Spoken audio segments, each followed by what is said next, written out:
Dispossessed by Ursula K Leguin.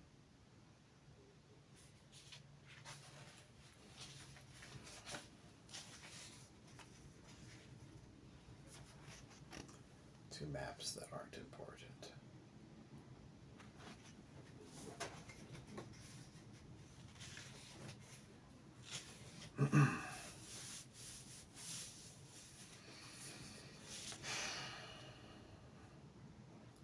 There was a wall. It did not look important. It was built of uncut rocks, roughly mortared. An adult could look right over it, and even a child could climb it. Where it crossed the roadway, instead of having a gate, it degenerated into mere geometry, a line, an idea of a boundary. But the idea was real. It was important. For 7 generations, there had been nothing in the world more important than that wall. Like all walls, it was ambiguous, two-faced. What was inside it and what was outside it depended upon which side of it you were on. Looking at from one side, the wall enclosed a barren 60-acre field called the Port of Inaris. On the field, there were a couple of large gantry cranes, a rocket pad, 3 warehouses, a truck garage, a dormitory. The dormitory looked durable, grimy, and mournful. It had no gardens, no children. Plainly, nobody lived there or was even meant to stay there long. It was, in fact, a quarantine. The wall shut in not only the landing field, but also all the ships that came down out of space, and the men that came on the ships, and the worlds they came from, and the rest of the universe. It enclosed the universe, leaving Inaris outside, free. Looking at from the other side, the wall enclosed Inaris. The whole planet was inside it, a great prison camp, cut off from other worlds and other men in quarantine. A number of people were coming along the road towards the landing field, or standing around where the roadway cut through the wall. People often came out from the nearby city of Abernay in hopes of seeing a spaceship or simply to see the wall. After all, it was the only boundary wall on their world. Nowhere else could they see a sign that said "No trespassing." Adolescents, particularly, were drawn to it. They came up to the wall. They sat on it. There might be a gang to watch, offloading crates from track trucks in the warehouses. There might even be a freighter from the pad. Freighters came down only 8 times a year, unannounced except to syndics actually working at the port. So when the spectators were lucky enough to see one, they were excited at first. But there they sat, and there it sat, a squat black tower in a mess of movable cranes away across the field. And then a woman came over from one of the warehouse crews and said, "We're shutting down for the day, brothers." She was wearing the defense armband, a sight almost as rare as a spaceship. That was a bit of a thrill. But though her tone was mild, it was final. She was the foreman of this gang, and if provoked, would be backed up by her syndics. And anyhow, there wasn't anything to see. The aliens, the off-worlders, stayed hiding in their ship. No show. It was a dull show for the defense crew, too. Sometimes the foreman wished that somebody would just try to cross the wall, an alien crewman jumping ship or a kid from Abernay trying to sneak in for a closer look at the freighter, but it never happened. Nothing ever happened. When something did happen, she wasn't ready for it.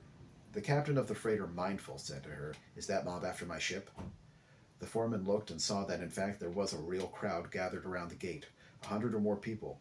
They were standing round, just standing, the way people had stood at produce train stations during the famine. It gave the foreman a scare.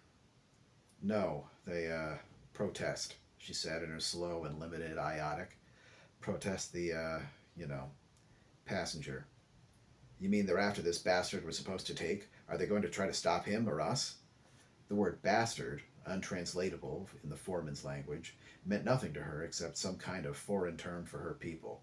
But she had never liked the sound of it, or the captain's tone, or the captain.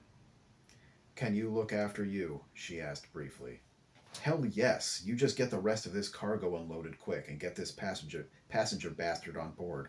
No mob of oddies is about to give us any trouble." He patted the thing he wore on his belt, a metal object like a deformed penis, and looked patronizingly at the unarmed woman. She gave the phallic object, which she knew was a weapon, a cold glance. "Ship will be loaded by 14 hours, she said. "Keep crew on board safe. Lift off at 14 hours 40. If you need help, leave message on tape at ground control." She strode off before the captain could one-up her. Anger made her more forceful with her crew and her crowd. "Clear the road there," she ordered as she neared the wall. "Trucks are coming through. Somebody's going to get hurt. Clear aside." The men and women in the crowd argued with her and with one another. They kept crossing the road, and some came inside the wall, yet they did more or less clear the way. If the foreman had no experience in bossing a mob, they had no experience in being one. Members of a community, not elements of a collectivity, they were not moved by mass feeling. There was as many emotions as there were people, and they did not expect commands to be arbitrary, so they had no practice in disobeying them. Their inexperience saved the passenger's life.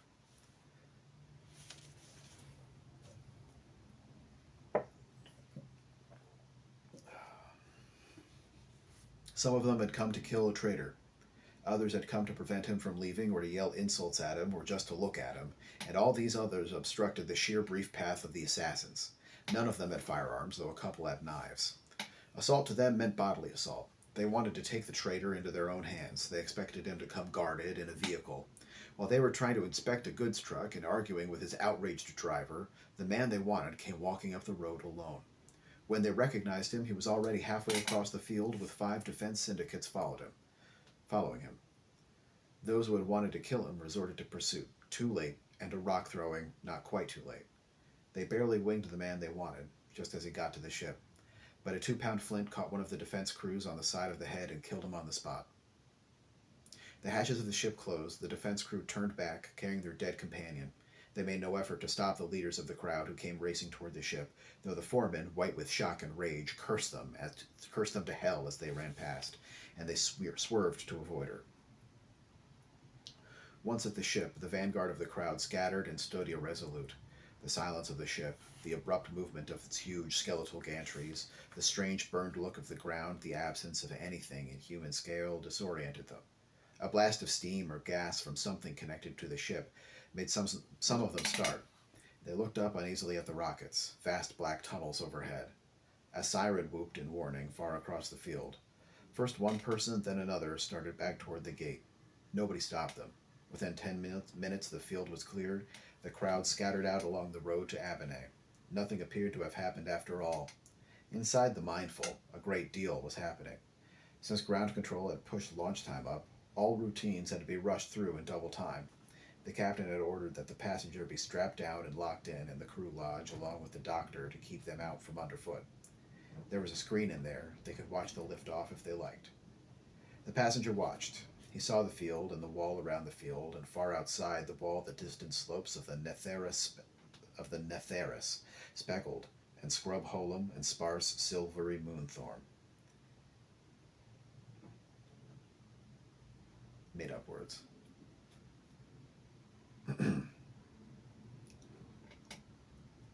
The passenger watched. He saw the field and the wall around the field, and far outside the wall the distant slopes of the Netherus, speckled with scrub holum and sparse silvery moonthorn. All this suddenly rushed dazzling down the screen. The passenger felt his head pressed back against the padded rest. It was like a dentist's examination. The head pressed back, the jaw forced open. He could not get his breath. He felt sick. He felt his bowels loosen with fear. His whole body cried out to the enormous forces that had taken hold of him. Not now! Not yet! Wait! His eyes saved him. What they insisted on seeing and reporting to him took him out of the autism of terror. For on the screen now was a strange sight, a great pallid plain of stone. It was the desert scene from the mountains above Grand Valley. How had he got back to Grand Valley? He tried to tell himself that he was in an airship. No, in a spaceship. The edge of the plain flashed with the brightness of light on water, light across a distant sea. There was no water in those deserts. What was he seeing then? The stone plain was no longer plain, but hollow, like a huge bowl full of sunlight, and he watched in wonder as it grew shallower, spilling out its light. All at once a line broke across it, abstract, geometric, the perfect section of a circle. Beyond that arc was blackness. This blackness reversed the whole picture, made it negative. Though real, the stone part of it was no longer concave and full of light, but convex, reflecting, rejecting light. It was not a plane or a bowl, but a sphere, a ball of white stone, falling down in blackness, falling away. It was his world. "I don't understand," he said out loud. Someone answered him. For a while he failed to comprehend that the person standing by his chair was speaking to him, answering him, for he no longer understood what an answer is. He was clearly aware of only one thing, his own total isolation. The world had fallen out from under him, and he was left alone. He had always feared that this would happen, more than he had ever feared death. To die is to lose the self and to rejoin the rest. He had kept himself and lost the rest.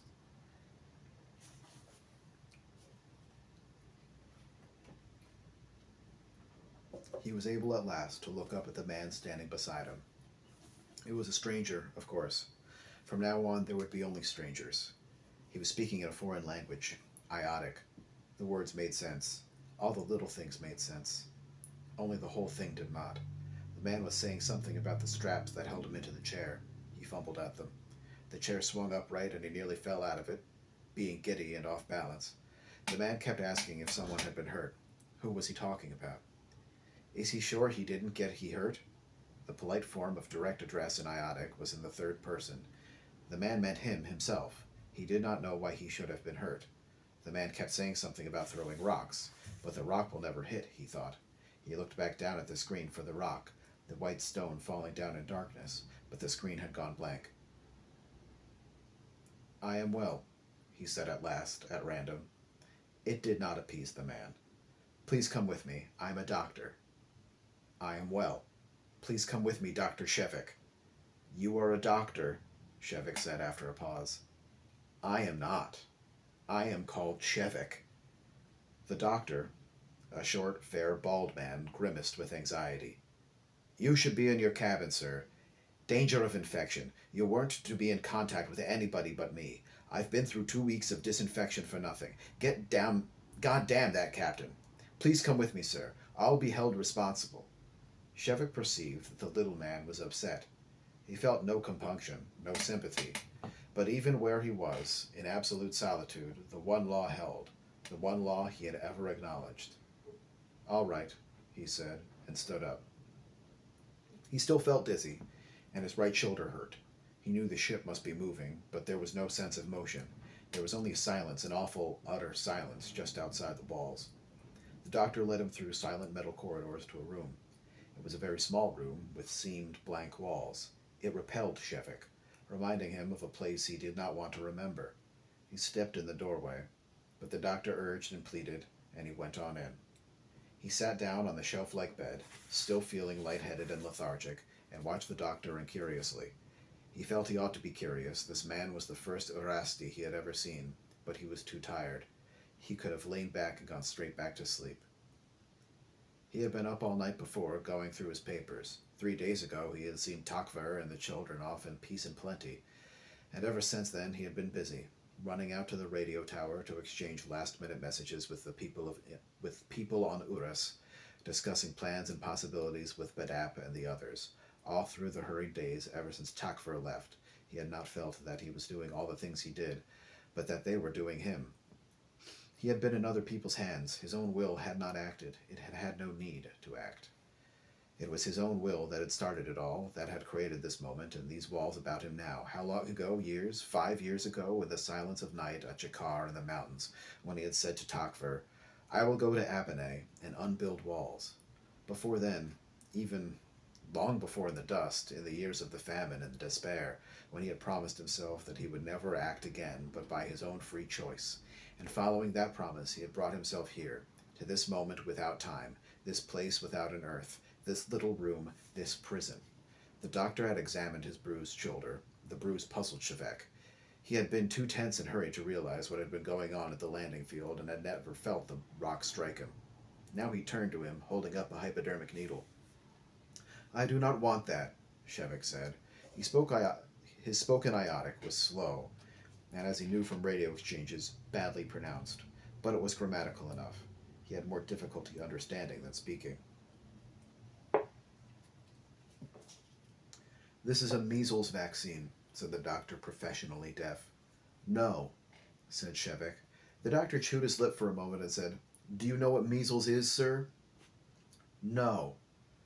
A disease. Contagious. Often severe in adults. You don't have it on Anaris. Prophylactic measures kept it out when the planet was settled. It's common on Urus. It could kill you. So could a dozen other common viral infections. You have no resistance. Are you right-handed, sir? Shevik automatically shook his head. With the grace of a prestidigitator, the doctor slid the needle into his right arm. Shevik submitted to this and other injections in silence. He had no right to suspicion or protest. He had yielded himself to these people. He had given up his birthright of decision. It was gone, fallen away from him with his world, the world of the promise, the barren stone. The doctor spoke again, but he did not listen. 4 hours or days he existed in a vacancy of dry and wretched void without past or future. The walls stood tight about him. Outside them was the silence. His arms and buttocks ached from injections. He ran a fever that never quite heightened to delirium, but left him in a limbo between reason and unreason, a no man's land. Time did not pass. There was no time. He was time. He only. He was the river, the arrow, the stone, but he did not move. The thrown rock hung still at midpoint. There was no day or night. Sometimes the doctor switched the light off or on. There was a clock set in the wall by the bed. Its pointer moved from one to another of the 20 figures of the dial. Meaningless. He woke up after long, deep sleep, and since he was facing the clock, studied it sleepily. Its pointer stood at a little after 15, which, if the dial was read from midnight, like the 24-hour Anaresti clock, should mean that it was mid-afternoon. But how could it be mid-afternoon in space between worlds? Well, the ship would keep its own time, after all. Figuring all this out hardened him immensely. He sat up and did not feel giddy. He got out of bed and tested his balance, satisfactory, though he felt that the soles of his feet were not quite firmly in contact with the floor. The ship's gravity field must be rather weak. He did not much like the feeling. What he needed was steadiness, solidarity, firm fact. In search of these, he began methodically to investigate the little room. The blank walls were full of surprises, all ready to reveal themselves at a touch on the panel. Washstand, shitstool, mirror, desk, chair, closet, shelves. There were several completely mysterious electrical devices connected to the washstand, and the water valve did not cut off when you released the faucet, but kept pouring out until shut off.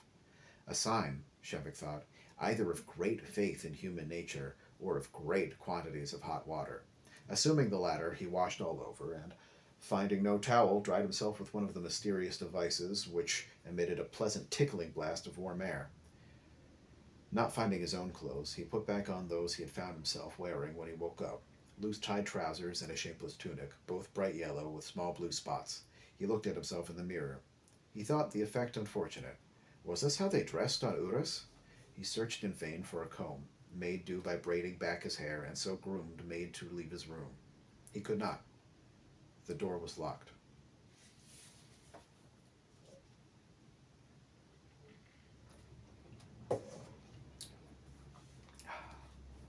Shevik's first incredulity turned into rage, a kind of rage, a blind will to violence, which he had never felt before in his life.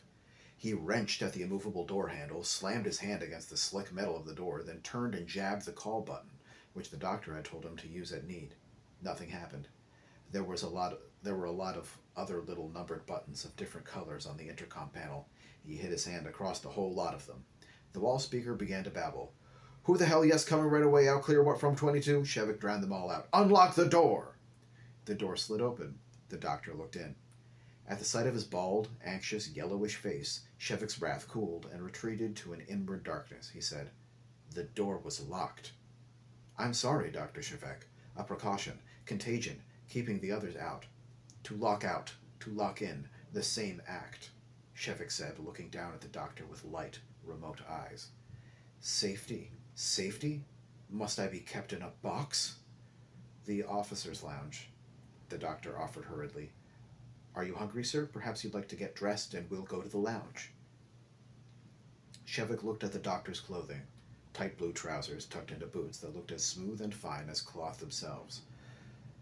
A violet tunic opened down the front and reclosed with silver frogs, and under that, showing only at neck and wrists, a knit shirt of dazzling white. "I am not dressed?" Shevik inquired at last. "Oh, pajamas will do by all means. No formalities on a freighter." "Pajamas? What you're wearing? Sleeping clothes."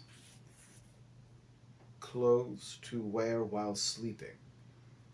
"Yes." Shevik blinked. He made no comment. He asked, "Where are the clothes I wore?" "Your clothes?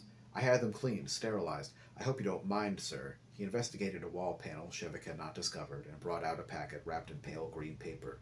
He unwrapped Shevik's old suit, which looked very clean and somewhat reduced in size, wadded up the green paper, activated another panel, tossed the paper into the bin that opened, and smiled uncertainly. There you are, Dr. Shevik. What happens to the paper? The paper? The green paper. Oh, I put it in the trash. Trash?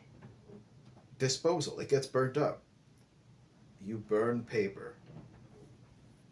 Perhaps it just gets dropped out into space. I don't know. I'm no space medic, Dr. Shevik. I was given the honor of attending you because of my experience with other visitors from off-world, the ambassadors from Terra and Hain. I run a decontamination and I run a decontamination and habituation procedure for all aliens arriving in AIO. Not that you're exactly an alien in the same sense, of course. He looked timidly at Shevik, who could not follow all he said, but did discern the anxious, diffident, well-meaning nature behind the words. No, Shevik assured him. Maybe I have the same grandmother as you, 200 years ago on Urus. He was putting on his old clothes, and he pulled the shirt over his head and saw the doctor stuff the blue and yellow sleeping clothes into the trash bin. Shevik paused, the collar still over his nose. He emerged fully, knelt, and opened the bin. It was empty. The clothes are burned? Oh, those are cheap pajamas. Service issue. Wear 'em and throw 'em away. It costs less than cleaning. It costs less, Shevek repeated meditatively. He said the words the way a paleontologist looks at a fossil, the fossil that dates a whole stratum. I'm afraid your luggage must have got lost in that final rush for the ship. I hope there was nothing important in it. I brought nothing, Shevek said. Though his suit had been bleached almost to a white and had shrunk a bit, it still fit, and the harsh, familiar touch of Hallam fiber cloth was pleasant. He felt like himself again. He sat down on the bed, facing the doctor, and said, You see, I know you don't take things as we do. In your world, in Urus, one must buy things. I come to your world. I have no money. I cannot buy. Therefore, I should bring. But how much can I bring? Clothing, yes. I might bring 2 suits. But food? How can I bring food enough? I cannot bring. I cannot buy. If I am to be kept alive, you must give it to me. I am Anaresti. I make the Urasti believe in Anaresti. To give, not to sell. If you like, of course, it is not necessary to keep me alive. I am the beggar man, you see. Oh, no, not at all, sir. No. You're a very honored guest. Please don't judge us by the crew on this ship. They're very ignorant, limited men. You have no idea the welcome you'll get on Urus.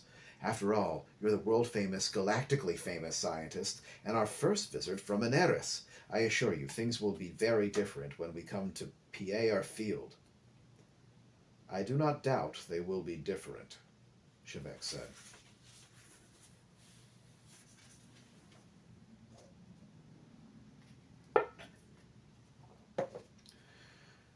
The moon run normally took 4.5 days each way, but this time 5 days of habituation time for the passenger were added to the return trip.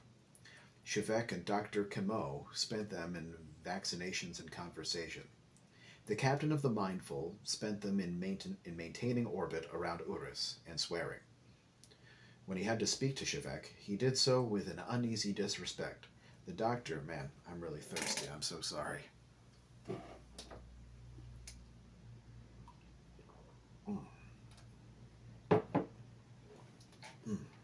Fantastic.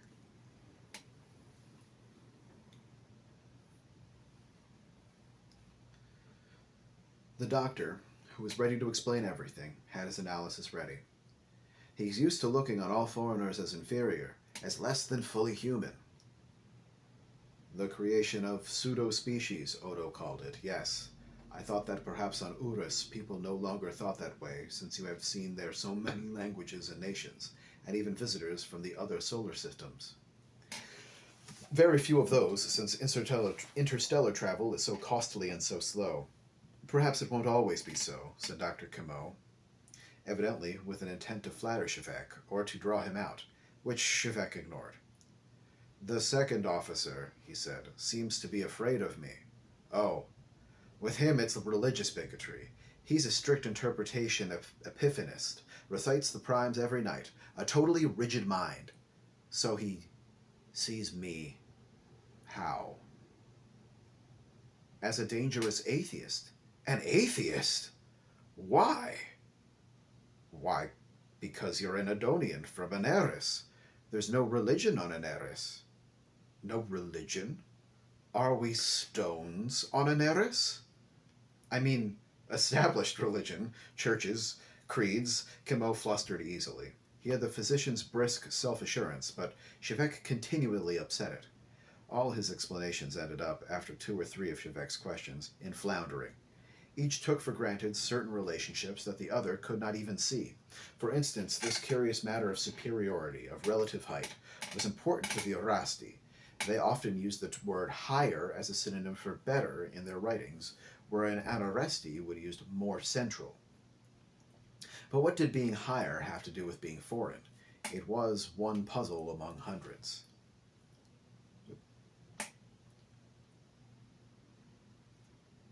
I see, he said now, another puzzle coming clear. You admit no religion outside the churches, just as you admit no morality outside the laws. You know, I had not ever understood that in all my reading of Erasti books. Well, these days, any enlightened person would admit the vocabulary makes it difficult, Shevek said, pursuing his discovery. In Pravik, the word religion is seldom. No, what you say, rare, not often used. Of course, it is one of the categories, the fourth mode, but people learn to practice all the modes. But the modes are built of the natural capabilities of the mind. You could not seriously believe that we have no religious capacity, that we could that that we could do physics while we were cut off from the profoundest relationship man has with the cosmos. Oh no, not at all. That would be to make a pseudo species of us indeed. Educated men certainly would understand that. These officers are ignorant. But is it only bigots, then, who are allowed to go out into the cosmos? All their conversations were like this, exhausting to the doctor and unsatisfying to Shevek, yet intensely interesting to both. They were Shevek's only means of exploring the new world that awaited him. The ship itself, at Kamo's mind, were his microcosm. There were no books aboard the Mindful. The officers avoided Shevek, and the crewmen were kept strictly out of his way. As for the doctor's mind, though intelligent and certainly well-meaning, it was a jumble of intellectual artifacts, even more confusing than all the gadgets, appliances, and conveniences that filled the ship. These latter Shevek found entertaining. Everything was so lavish, stylish, and inventive, but the furniture of Kamo's but the furniture of Kamo's intellect he did not find so comfortable.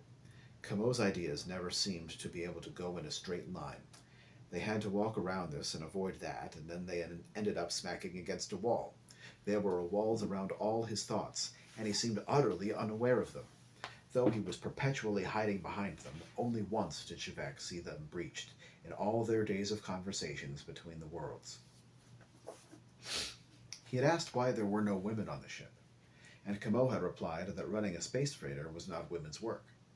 History courses and his knowledge of Odo's writings gave Shevek a context in which to understand this tautological answer, and he said no more. But the doctor asked a question in return, a question about an heiress. Is it true, Dr. Shevek, that women in your society are treated exactly like men? That would be a waste of good equipment, said Shevek with a laugh, and then a second laugh as the full ridiculousness of the idea grew upon him. The doctor hesitated, evidently picking his way around one of the obstacles in his mind, then looked flustered and said, "Oh no, I didn't mean sexually. Obviously, you say. I meant in the other matter of their social status." Status is the same as class? Kimo tried to explain status, failed, and went back to the first topic. Is there really no distinction between men's work and women's work? Well, no. It seems a very mechanical basis for the division of labor, doesn't it? A person chooses work according to interest, talent, strength. What has the sex to do with it? Men are physically stronger, the doctor asserted with professional finality. Yes, often and larger, but what does that matter when we have machines? And even when we don't have machines, when we must dig with a shovel or carry on the back, the men maybe work faster. The fuck?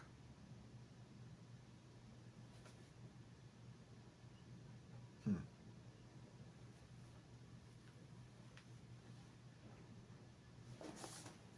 Sorry. Pause.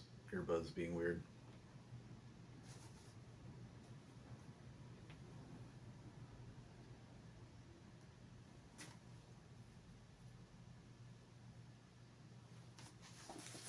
Alrighty, back to it.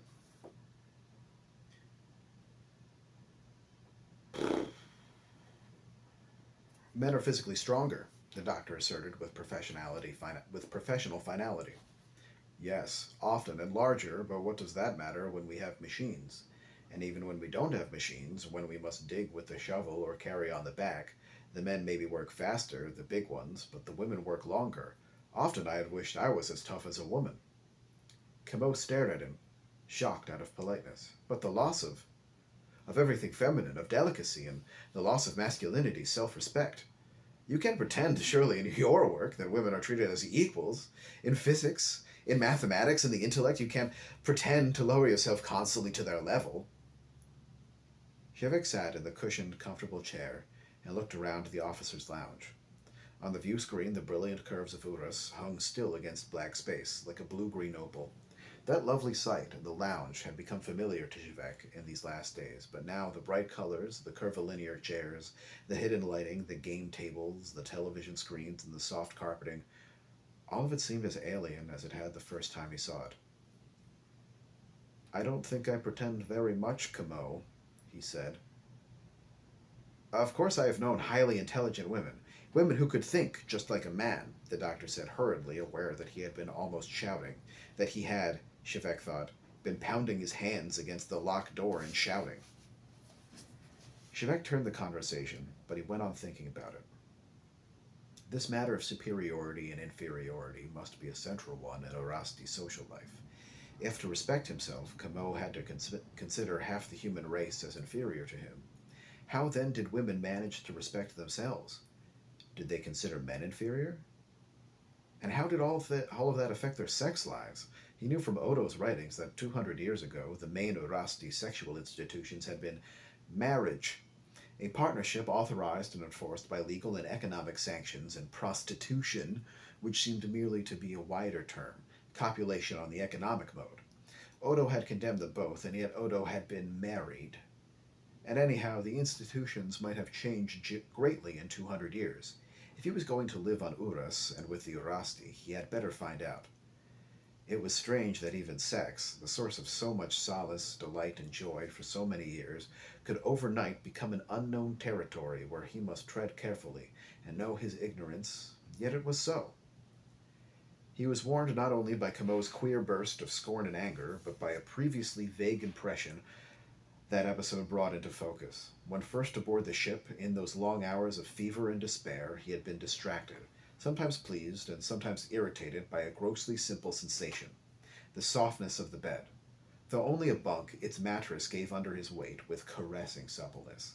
It yielded to him, yielded so insistently that he was still always conscious of it while sleeping. Both the pleasure and the irritation it produced in him were decidedly erotic. There was also that hot air nozzle towel device. The same kind of effect, a tickling, and the design of the furniture of the officers' lounge, the smooth plastic curves into which stubborn wood and steel had been forced, the smoothness and delicacy of surfaces and textures, were all these not so faintly pervasively erotic. He knew himself well enough to be sure that a few days without Takver, even under great stress, should not get him so worked up that he felt a woman in every tabletop, not unless the woman was really there. Were Erasti cabinet makers all celibate? He gave it up. He would not find out soon enough. He gave it up. He would find out soon enough on Urus. Just before they strapped in for descent, the doctor came to his cabin to check the progress of the various immunizations, the last of which, a plague inoculation, had made Shevek sick and groggy.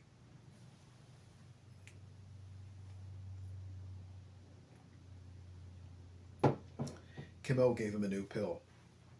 That'll pep you up for landing, he said, stoic. Shevek swallowed the thing. The doctor fussed with his medical kit and suddenly began to speak very fast. Dr. Shevek, I don't believe I'll be allowed to attend to you again, though perhaps, but not if I wanted to tell you that it has been a great privilege to me. Not because, but because I have come to respect, to appreciate, that simply as a human being, your kindness, real kindness, no more adequate response occurring to Shevek through his headache. He reached out and took Kamo's hand, saying, Then let's meet again, brother. Kamo gave his hand a nervous shake, Urasti style, and hurried out. After he was gone, Shevek realized he had spoken to him in Pravik, called him Amar, brother, in a language Kamo did not understand. The wall speaker, oh no.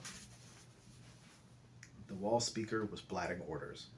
Trapped into the bunk, Shevek listened, feeling hazy and detached. The sensations of entry thickened the haze, and he was conscious of little but a profound hope he would not have to vomit. He did not know they had landed till Kamo came hurrying in again and rushed him out of the officer's lounge. The view screen, where Uras hung cloud-coiled and luminous, was long and blank. The room was full of people. Where had they all come from? He was surprised and pleased by his ability to stand up, walk, and shake hands. He concentrated on that much, and let meaning pass him by. Voices, smiles, hands, words, names. His name again and again and again. Dr. Shevik, Dr. Shevik, Dr. Shevik. Now he and all the strangers around him were going down a covered ramp. All the voices very loud, words echoing off the walls. The clatter of voices thinned. A strange air touched his face. He looked up, and as he stepped off the ramp onto this level ground... Sorry, oh my gosh. Earbuds are killing me.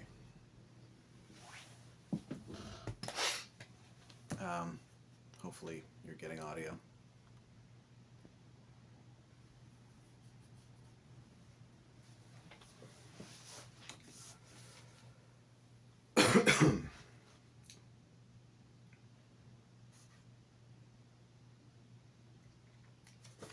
The towers of the city went up into mist, great ladders of blurred light. Trains passed overhead, bright shrieking streaks. Massive walls of stone and glass fronted the streets above the race of cars and trolleys. Stone, steel, glass, electric light, no faces. This is no neo-essaya, Dr. Shevek, but it was decided it would be best to keep you out of the city crowds until at first. We're going straight on to the university. There were 5 men with him in the dark, softly padded body of the car. They pointed out landmarks, but in the fog he could not tell which great vague fleeting building was the High Court, and which the National Museum, which the Directorate, and which the Senate. They crossed a river or estuary. The million lights of Neo-Essaya, fog diffused, trembled on dark water behind them. The road darkened, the fog thickened, the driver slowed the vehicle's pace. Its lights shone on the mist ahead, as if on a wall that kept retreating before them. Shevik sat leaning forward a little, gazing out. His eyes were not focused, nor was his mind, but he looked aloof and grave, and the other men talked quietly, respecting his silence.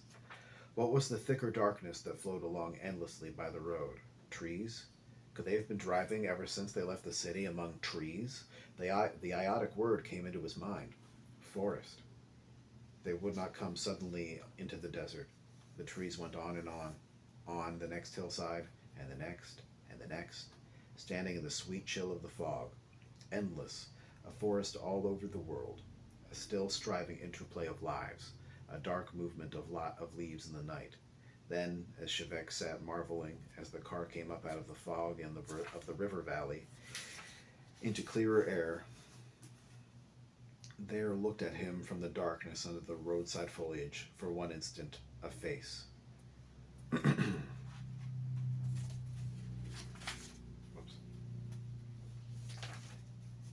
Whoops.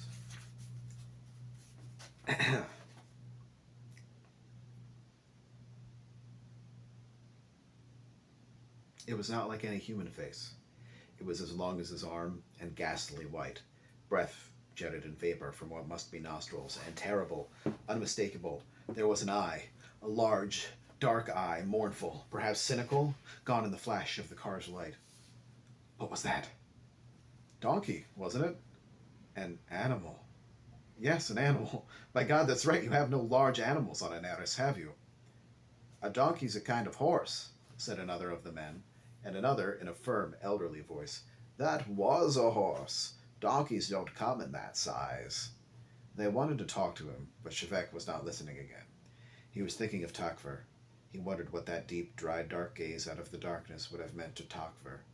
She had always known that all their lives in common, rejoicing in her kinship to the fish in the tanks of her laboratories, seeking the experience of existences outside the human boundary.